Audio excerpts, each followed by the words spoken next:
Hello and welcome to our Jigsaw webinar for young people. Before we get started, I'll go through a few guidelines. You'll need headphones, earphones, or a quiet space. Please close all other applications running in the background of your computer. If you experience any problems with sound or vision, please check your connection. However, if you continue to experience difficulties during the webinar, please contact us on elearning@jigsaw.ie. During the webinar, we would encourage you to ask questions via the control panel. These will be answered at the end of the session.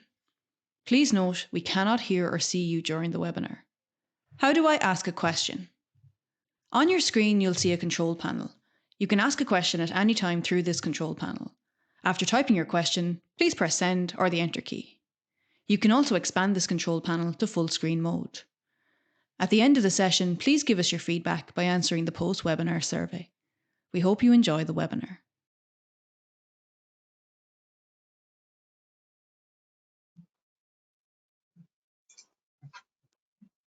Hi there, everyone. You're really welcome to our live webinar today on staying motivated during lockdown. We're delighted you can make it. I hope you're all keeping safe and well. My name's Orla McLaughlin, and I'm the clinical manager in Jigsaw Laois Offaly, and my colleague Jennifer. Yes, I'm Jennifer Meisner. I'm very happy to see everybody here today, and I'm the clinical manager of Jigsaw Galway and Jigsaw Roscommon. Yeah. So as I say, we're really delighted that you could make it here today. We're going to be looking at staying motivated during lockdown. And there's parts of this, I suppose, presentation or talk that maybe you'll find more relevant or more useful to you than others. So please feel free to take the parts that are helpful to you or that are relevant to you and let go of the pieces then that you find maybe aren't as relevant or useful to you. It also, I suppose, just to let you know, it'll take about maybe 30 minutes, the talk, and we'll have space for questions afterwards. So at the end of the talk, you can type your questions into the little chat box, and only myself and Jennifer can see them, so nobody else can see your questions. And we'll try and get around to as many of them as we possibly can. If we don't get around to all of them, I suppose just be reassured that any of the questions we don't get around to, we try to incorporate into other webinars for other young people in the future as well. So we try to answer them through that. And also the webinar is being recorded. So if you miss something or if you feel maybe your question wasn't answered, you can look at it again. It'll be emailed to you and it'll also be up on jigsawonline.ie.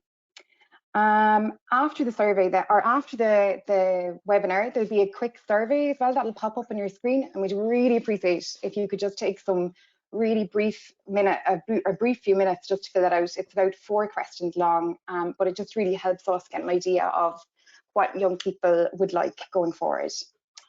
So okay, we'll get into it. So okay. So the first little piece is just, I suppose, getting you to think about maybe how have you been staying motivated over the last few weeks and what does staying motivated mean to you? So if you just want to take like a minute or two, just think about that. And when you're ready, just type 1 or 2 suggestions into the chat box so we can see maybe what's been helping you or what does motivation mean to you over the last few weeks. So if you just chat away there, when you're ready, just take a minute or 2 to think about it.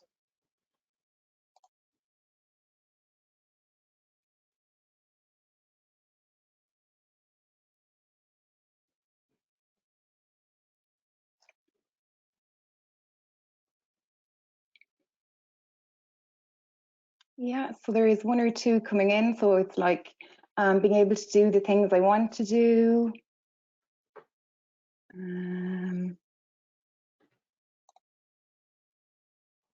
Yeah, being positive, feeling good. It's been hard at times. Yep, I see here one that just says kind of setting up small goals each day. Yeah, it can be hard at times. Yeah. Any other suggestions?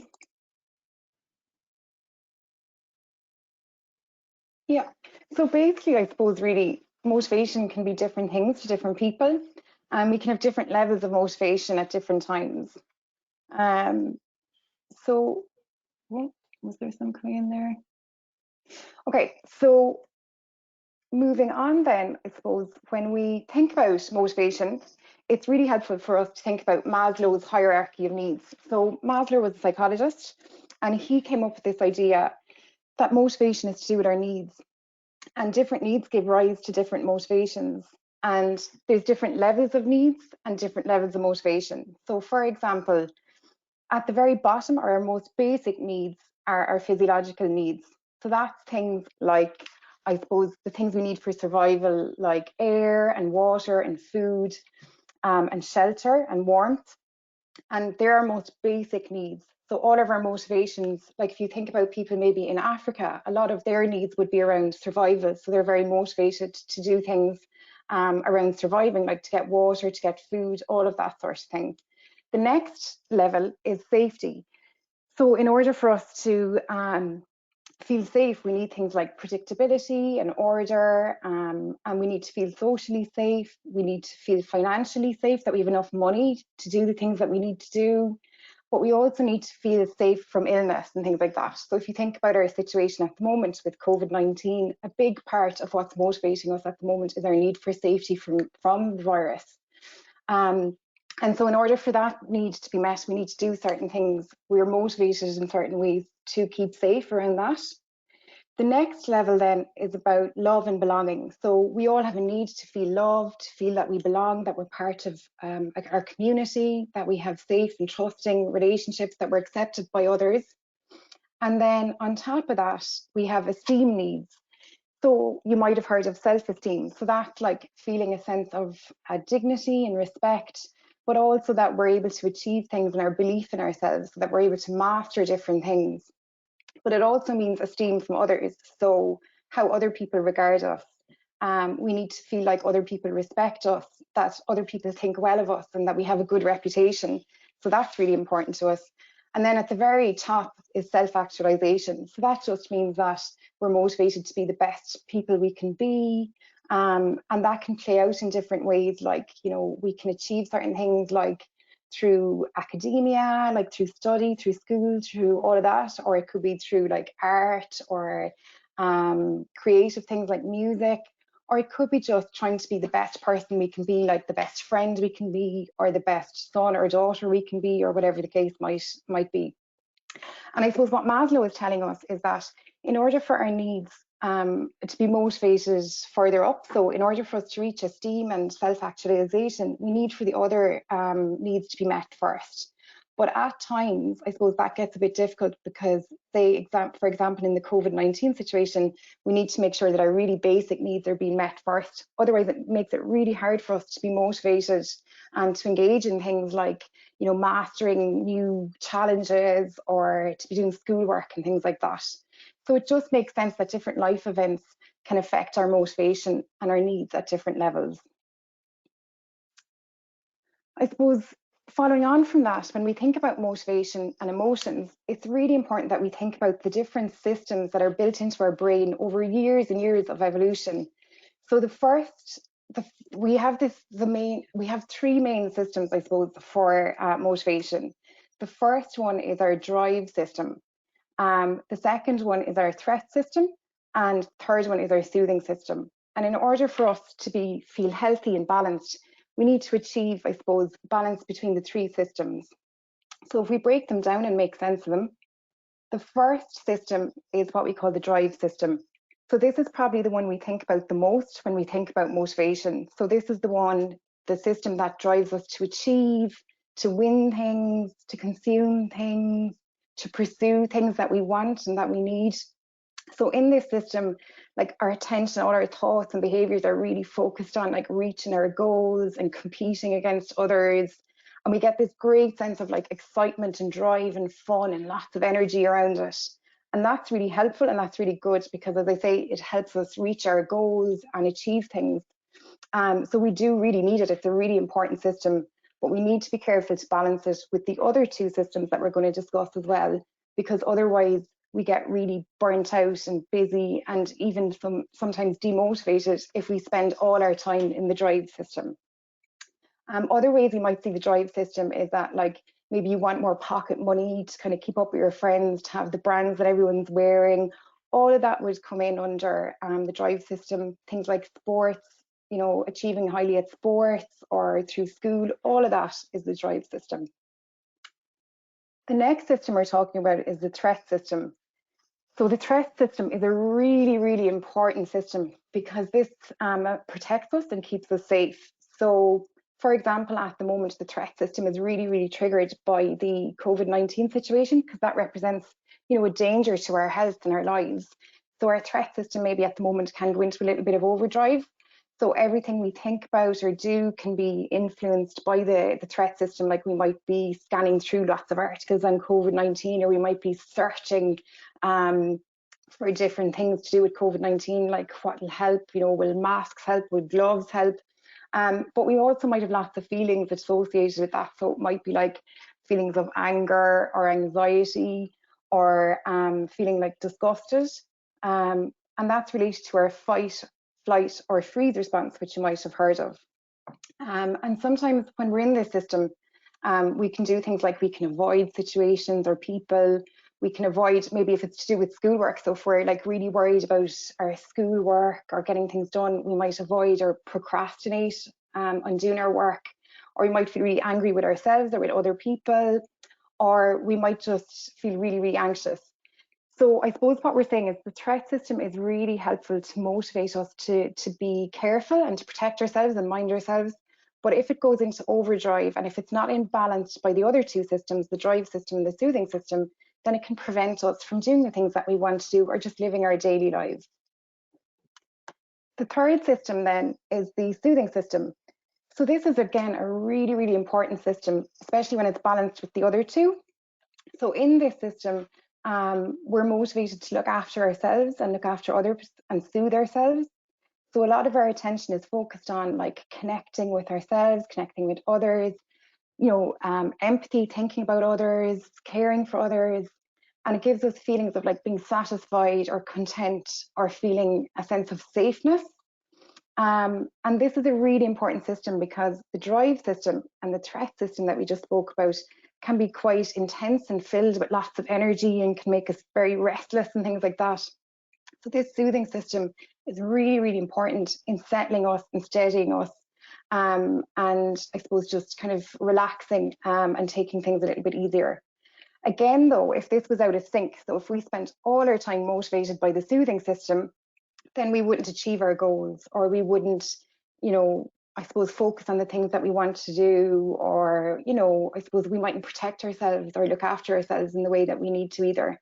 So it's really important that the three systems motivate us in a balanced way. I suppose it's also really important to point out at this point that on top of our different needs and motivations at the moment, there's a big system for all of us around loss, sadness and grief. And I suppose a lot of young people are telling us at the moment through our conversations with them online and on the phones that they're experiencing a lot of loss, sadness and grief. And that's to do with things like, they might be missing out on social connections with their friends or their family. They might be missing out on like different milestones maybe that were due to come that have now passed and they haven't been able to mark them. Or they might be saying, I suppose, that they've lost their routine and they feel sad about different things, or different events have had to be cancelled. But also, unfortunately, there's some young people who've experienced loss in the sense of the loss of a loved one. And that can be really, really difficult. And I suppose this system is really important because the motivation behind this system is to help us grieve, to help us acknowledge that something, meant an awful lot to us.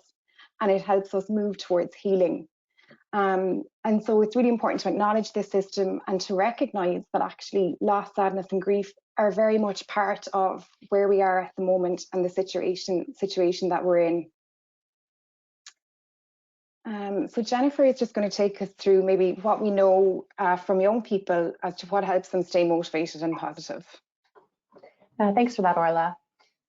So there was actually a survey that was completed in Ireland called the My World Survey 2. And it took a sample of adolescents from ages 12 to 19 years old. In total, there was actually 10,459 participants. So it was quite a large survey, and it helped us gather a lot of information that was quite helpful. to be able to look into what is helpful in regards to mental health for young people and then what actually isn't as helpful. So one piece that we have found to be quite helpful is what we would call one good adult. We might just switch over there. Perfect. Yeah, so as I was saying, a lot of young people were thinking to themselves, like, if I needed support, where would I go? And that's something that we looked at within the survey too. So if you do need support, questions might come up such as, who can I go to? How can I approach them? And then whenever this one good adult, what the heck does that mean? What is a one good adult? So a one good adult could be kind of any adult in your life. It could be a parent, it could be a family member, it could be a teacher, it could be somebody from your community. And it's somebody who you would feel is warm, they're non-judgmental, they listen to you, they take notice, they take an interest, they keep you in mind, they're very, very supportive, and they acknowledge and accept you, and they really, really just kind of get you. Within the survey, 3/4 of people within the survey, young people, actually reported that they could identify a one good adult in their life. And this has been shown to have really positive impact on their mental health. So in these times during COVID-19, if you are struggling to cope, an important piece to consider would be, who might be a one good adult in my life? And with consideration of that, we've had lots of feedback of folks during COVID-19 to say that, I do have things that I would like to reach out about, but I don't know how. I don't know, what the best approach could be. So if you do have a one good adult in your mind, you can reach out to them in any sort of way. It could be, if they're in your household, just reaching out in a casual conversation. It could be just a simple text message, or you could even write out all of your thoughts and be able to share it with somebody that you trust.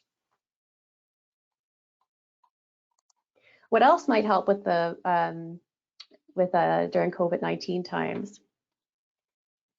So the results of the survey also indicated a wide variety of other things can be very helpful. And we thought we might just share it with you, so then you could kind of keep this in mind at this time too. So you can see here that things like friendships, sports and exercise, music, sleep, and getting a good sleep routine actually is quite important. Your connection with family and friends, talking it out, video games, and there's some extra ones too, such as spending time with family, and then developing some sort of routine, even though the routine, it should be more flexible now during COVID-19 than it was previous. There could be pieces like looking at hobbies that might be helpful during COVID-19 to consider. So things such as hobbies that you had previously, maybe something that you've had interest in that you didn't have the chance to explore until now, or just getting back to things that maybe during COVID, since everything has changed so much, that you might not have thought of. Another piece that might be helpful at this time is kind of that the COVID-19 experience is kind of a universal experience for everybody. So just remembering that we're not alone, and then whenever we're doing our part, we are supporting the cause and working toward keeping everybody healthy as possible with things like observing social distancing and staying inside. So that's what the My World survey said. So we thought it might be helpful also to share that we noted that through conversations with young people, that more so now than before, we might be becoming even more aware of different emotions that might have been underlying. Some young people have said to us, now, like, I used to distract myself with things like school, but now that school isn't kind of happening anymore, I have all of these different things that are coming up, these different thoughts, these different feelings, and I just don't really know how to deal with it. Some days might be, they might wake up on Monday be a great day, and then Tuesday could be just a horrible day. Or you might have a day where it seems like you're just completely up and down. You don't really know what's going to come next. And Orla and I just want to say that that's completely normal. So one way that may be helpful in considering these ups and downs, these emotions, is if you look at them as if it's a wave.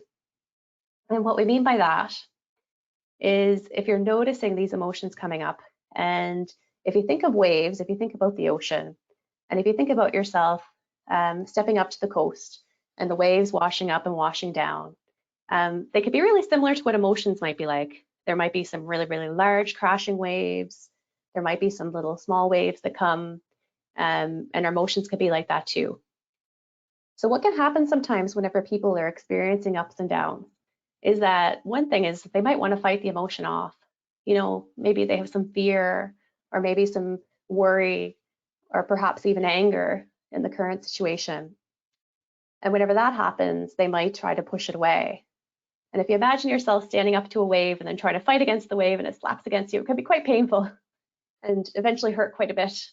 Another thing that people often might do with their emotions is that they might actually try to push away, or sorry, they try to hold on to the emotion, where, you know, they might be just, if they're feeling sad, they might get a bit stuck in that sad thought circle and kind of keep going around and around, and then it just kind of builds on to making the sadness worse and worse.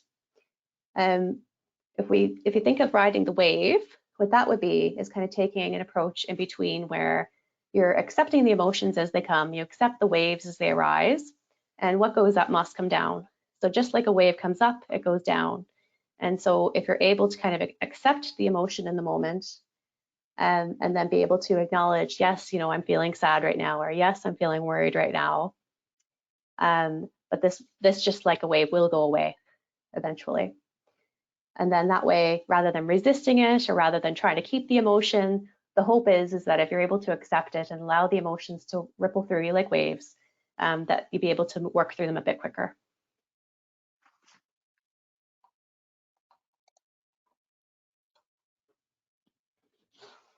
So if you have all of these emotions that are rising, what might somebody do? Because that right there, that could certainly get in the way of motivation to do other things like your academic work or if you're employed somewhere working. So we thought that it would be really helpful to go over 5 a day of what might be helpful to do for your mental health, but looking at the COVID-19 experience. And so with this, number one is give. So I don't know if you've noticed in social media lately, but there's a lot of people who have come up with really creative ways to be able to give to one another and be able to connect in different ways. Giving is something that is kind of a mutually beneficial experience.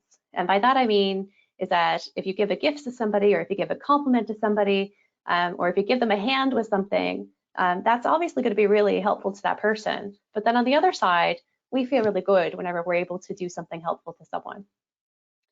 With regards to connecting, obviously connecting face-to-face with your family and friends may not be possible in the same way. So we do encourage continuing with connection during COVID-19 in ways that kind of fit the guidelines by the government. So that might be things like having web chats, texting, maybe going the old-fashioned way and sending some posts. It could be if you have somebody in your household, like coming up with different things that you could do as a family unit or a household that might be fun, like having a theme night or something like that. And then keeping learning. So luckily we do have the internet in these times, and there's loads and loads of good information that we can find. And then if we continue on to learn, it can help us develop a sense of competency and confidence in our knowledge that's growing. And the next one there is to take notice. So if we carry on from the piece around the wave that we talked about and noticing your emotions like a wave, another piece that might be really helpful to pay attention to is the inner voice that you have whenever these emotions come up and these different experiences occur. Do you notice that your self-talk is positive? Do you notice that it can be quite critical? Is it actually getting in the way of kind of completing the tasks you want to do each day because it might be really bringing you down? Are you noticing a pattern of telling yourself I should, or I shouldn't, and then feeling really bad and guilty about that?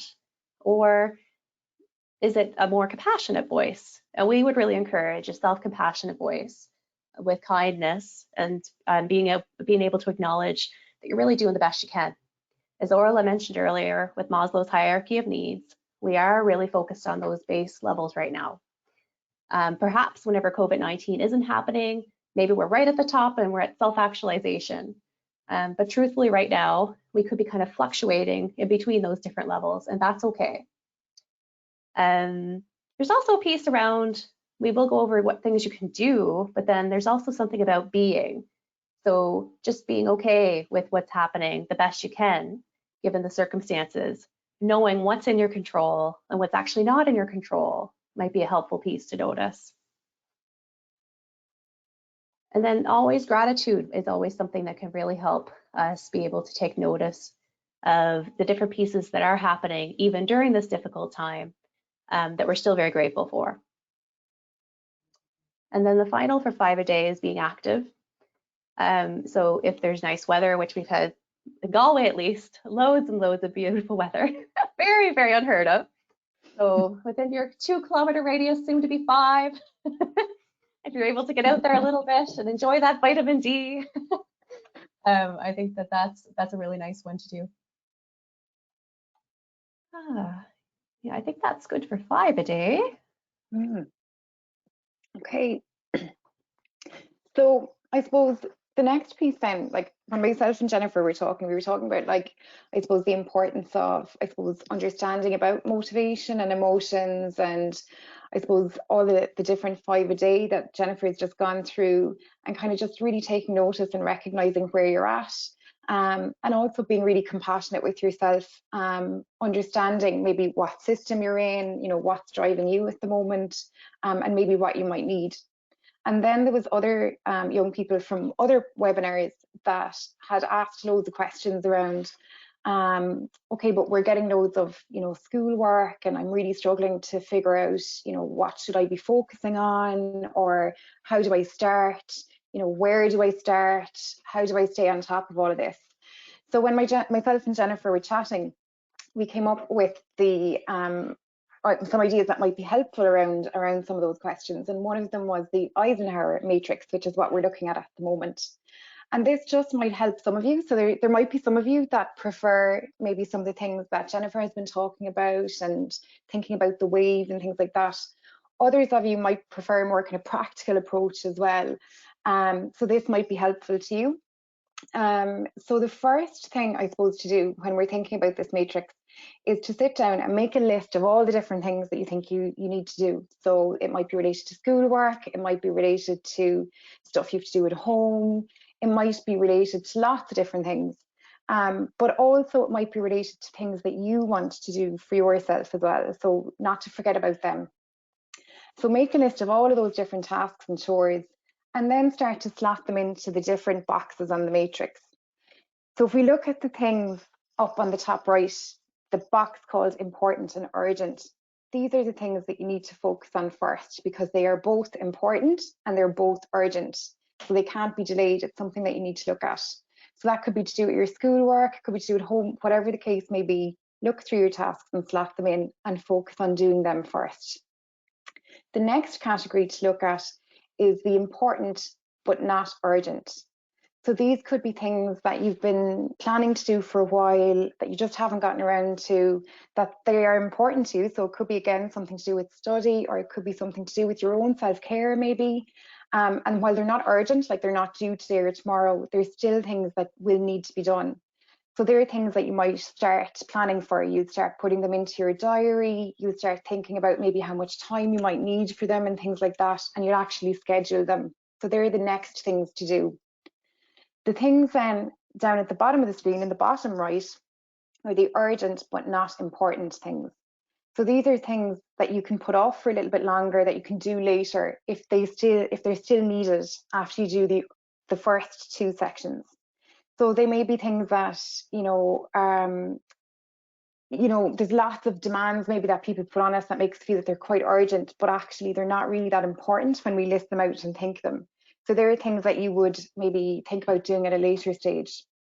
And then there's other things, the last section, the not urgent or important. So these are basically just time wasters. So there are things like maybe just sitting around scrolling on your phone, looking at things that aren't helpful for you, kind of just wasting your time and not knowing where all your time is gone. And they're the things that you can get rid of off your list completely and not do. So I suppose this might be just a helpful way of thinking about if you're finding it really difficult to start, or you're not sure where to start, this might be helpful just to sit down and think about. I suppose once you've done that then, and you have a kind of a plan in place about what you need to do, it's important, I suppose, then to think about goals. Again, some people might find this more important than others or more useful than others, and that's okay. So when we think about setting goals for ourselves, we think about what's called a SMART goals. So you might have heard this before, but the stands for specific. So it's important that we actually name what we're trying to achieve. So it might be something like, I'm going to be able to explain what photosynthesis is in biology, that's your specific goal. How to make that measurable then? So it's really important that we can measure, okay, well, have I achieved the goal, or where am I in relation to achieving the goal? So we do that by making it measurable. So we might say, okay, I'm going to be able to explain photosynthesis in biology, but in 500 words or less. And then we need to make it attainable. So there's no point in us setting a goal that's just completely unrealistic for us, because it only sets us up for failure. So we need to make sure and check back in, is this something that I can actually achieve? And then we need to make it relevant. So that's the R. So again, we need to kind of look at our goal and think, is this relevant to my exams? Is this relevant to my biology? Do I need to know this? Is it something that, is on that I need to know in junior cert or 50 or whatever the case may be? And then the final one is T, time bound. So making sure that, I suppose, we set a specific time frame for achieving our goal. Otherwise, it's really open-ended, and we might put it on the long finger, and procrastination might kick in, and all of that kind of thing. So just setting a time frame for us achieving goals. So for example, if it was to learn something, it might be that I'm gonna know it by Thursday, or giving yourself a specific time frame. And again, making that time frame realistic. So making sure that it can be achieved in that time frame. Otherwise, you're setting yourself up for failure again. So I suppose there's some of the kind of practical ways of motivating ourselves and keeping ourselves on track. And I hope there's been a bit of a mix. I don't know, Jennifer, if you want to come in and say anything before we finish up. So we were really, we will have the questions coming through too, which is great. No, we're really trying to find a blend between some practical skills as well as maybe a perspective to be able to look at things during the COVID-19. So finding a blend of, both how to deal with the emotion side of it, but then also what can I actually do that'll help me narrow down my options. And a very helpful visual for work, for example, for academic work would be really, really just looking at everything you need to do. And then sometimes it's just picking a place and starting. And it may be based on deadline, or it may be based on what might be easiest to start, but sometimes it's just important to start at anything. There's no right or wrong way. If you imagine yourself having like your pile of academic work in front of you, maybe just taking up the first thing on the top of the desk and then putting the rest out of your sight, out of mind for a while, and then eventually step by step you should get there. No, I think that's it for now.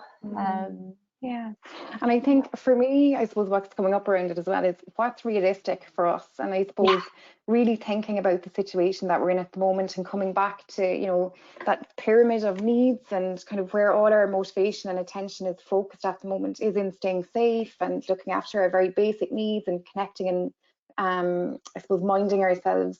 So just being really gentle with yourselves, that while your motivation may not be the same as it was before, it will come back as those needs are being met more and more as well. And just recognizing that it is a very anxious and difficult time for us all. And as Jennifer is saying, kind of going with those waves, and understanding that while today might be a really difficult day, and you might be finding it really hard to do the things that you want to do or get into that drive mode, that's okay. Maybe you just need to take some time and surf the wave and connect with others and just mind yourself, soothe yourself, take care of yourself, and that's okay. So I hope that's been of help. If you want to start maybe asking a few questions, if you want to type them into the chat box, if there's anything specifically you want to ask, or if there's something that we've covered that you're not too sure about, or you might want more details on, feel free to type into the chat box. And it's only myself and Jennifer can see them, so we won't name names or anything like that. Exactly. So it's anonymous.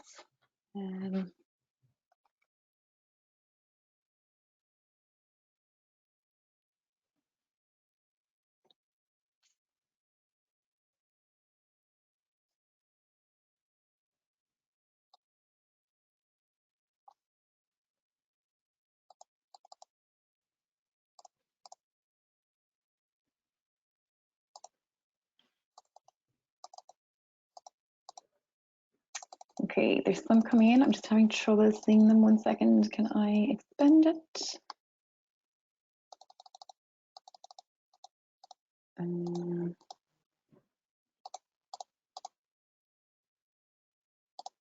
Okay, so here's a question from a young person who's wondering, what if you don't have that one good adult? Yeah. So that's really tricky, Ava, and that can leave us feeling quite maybe isolated or alone, and that can be a really, really difficult situation to be in.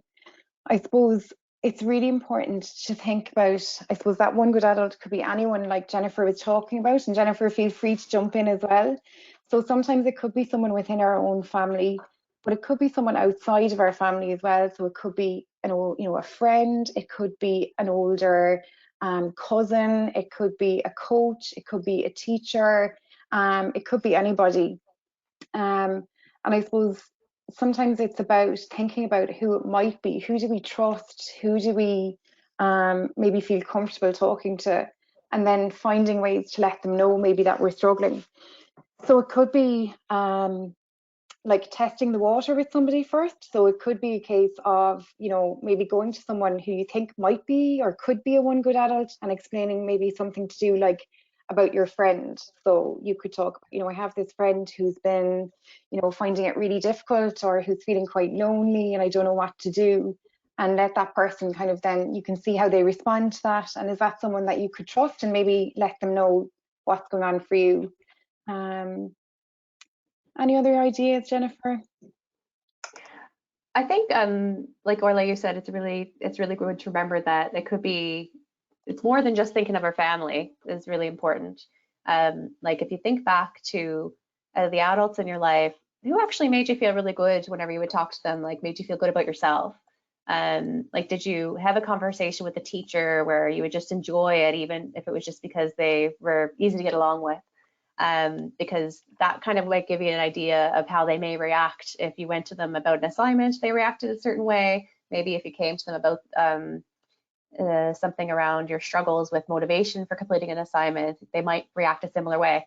I love that idea of testing the water, kind of dipping your toe in and kind of saying, for a friend of a friend, what would you say? That could be definitely a helpful one. I guess it's just opening up that search of whenever we're thinking of the household, going beyond the household, even going beyond school, maybe even thinking if you've volunteered somewhere or just different adults you might have come across. Yeah, I think that's fair enough. Yeah. There's just another question coming in there. So this young person is wondering, what do you do when you feel a lack of drive? Yeah. Yeah, so I suppose Jennifer, jump in as well if you feel the need. So I suppose when we feel a lack of drive, I suppose it's coming back to as well, looking at what motivates you. So first of all, I suppose it's important to take into consideration, what is going on for us at the moment. And it's only natural for us to feel a lack of drive and, we're not in that blue circle all the time, and that's okay. And sometimes, our soothing system is kicking in and we just need that space to settle and to steady ourselves again and to connect with others and really mind ourselves and really feel content and safe before we go back into drive. So it's not just about drive all the time, it's about looking at other systems as well that feed into our motivation. So they say really looking after ourselves, engaging in all the different things that Jennifer spoke about in relation to the 5 a day can be helpful, or some aspects of that can be helpful for you. And it's also, I suppose, about looking at kind of where that motivation is coming from. So sometimes we do things for other people or to avoid maybe punishment or for reward, and that's what we call extrinsic motivation. So it's not something that's coming from within us, it's something kind of coming from outside of us. When we talk about intrinsic motivation, we're talking about things like we really want to do something meaningful. It's really meaningful for us. It's coming from a kind of a deeper place for us. So for example, say maths, we might have no drive to engage in maths or to learn anything about maths, but some people might just do it because they're worried about the teacher giving out to them if they don't have their work done. That's extrinsic. motivation. Then others who might be intrinsically motivated might look at maths and say, okay, well, I don't particularly like maths, but I'm going to do it because I see that I'm going to need it in college, or to get the course that I really, really want in college. And that makes it more meaningful for them, and that increases their motivation. So in order for us to feel connected, I suppose, and to feel driven, I suppose we need to look at the type of motivation as well that we need, and doing it for ourselves and making it meaningful for us is something that can help us get a bit more drive. But as I say, it's really important to think about that it's not just drive we need at the moment. We also need to look at the balancing of our systems. So I'm feeling quite anxious at the moment. Our threat system is quite high, so we might need to look at just going into our soothing system for a while. I don't know if you want to add anything there, Jennifer. Yeah, like, so just an example might be and looking at, you know, what is it that's going to be valuable to me and be motivated from that aspect. If you're thinking about day-to-day work, where you might have schoolwork that's assigned to you, that's not something that, you know, you're necessarily passionate about, but as Orla said, you know that having this math credit or something is going to assist you with your future plans. Day by day, you could actually look at it and think to yourself, if I were to kind of just pick a couple of things for the day to do, will that really make me feel satisfied that I accomplished something I wanted to today, without making it such a large goal where it's going to feel completely overwhelming. That might be a helpful way to look at it. And then another piece too is sometimes to kind of give yourself a little reward at the end. That good old reward approach to things, where you can say, I don't know, if you're like myself, I've been doing some really good TV watching lately. And if you have a series that you're into and you're just really hungry for that next episode, you can kind of say to yourself, well, if I do these 3 things, then I get to watch my next episode. And then you'll feel really, really satisfied, hopefully, that you finish the task and then get to watch your episode. So that's just a little practical tip that may or may not be helpful. Yeah. And Orla, there's a question that came through here too. And it says, can your one good adult be your therapist? Mm-hmm. Yeah, so I think that exactly. And that's actually something that's a fair point that you brought up there, whoever that was that brought that up. It was something I meant to say actually, is that that's a great starting point. Like, so your therapist may not be available 24/7 is one piece to remember. You know, they'd have their hours that they'd be available to be reached. But they do care about you, and they do have your best interest at heart, sort of thing. So reaching out to them is a really good starting point, and definitely good to be able to have that person to be able to talk to. And they can actually help you brainstorm for those times whenever the therapist isn't available, for who might else be, who in addition to that might be another one good adult. Did you want to add to that, Orla? Yeah, no, I think you've covered it there, Jennifer. Yeah, absolutely. Any other questions, guys? You can keep chatting away there.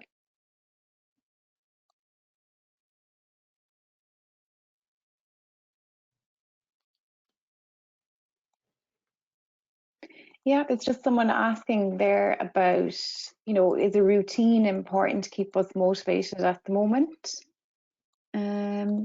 So yeah, I think that was one of the things that was identified in the My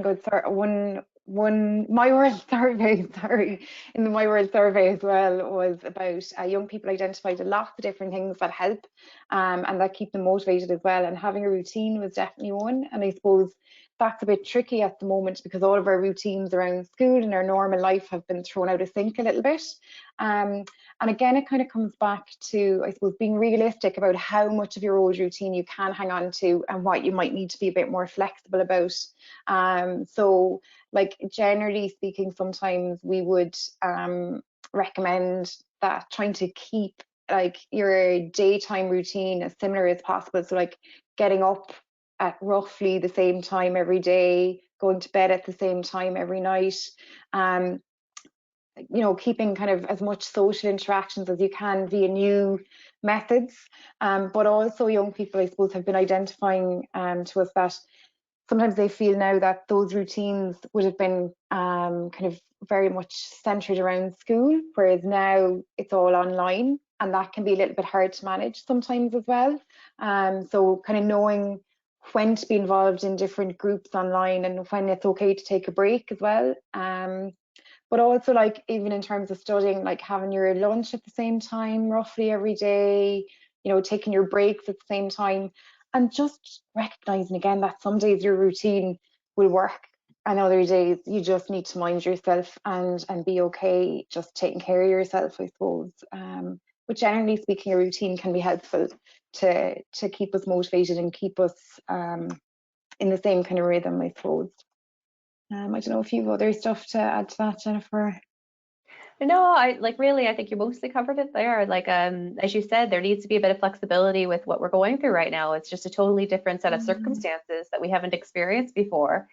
So I think that routines, you know, the evidence does show is helpful, but then how we develop a routine and what tone we take with it. And again, it's that inner voice, like, is it being kind to us when we're talking about the routine, or is it being critical?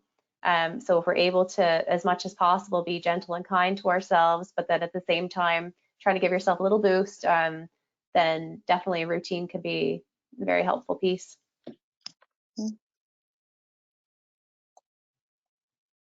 we have any other questions out there? Are we questioned out?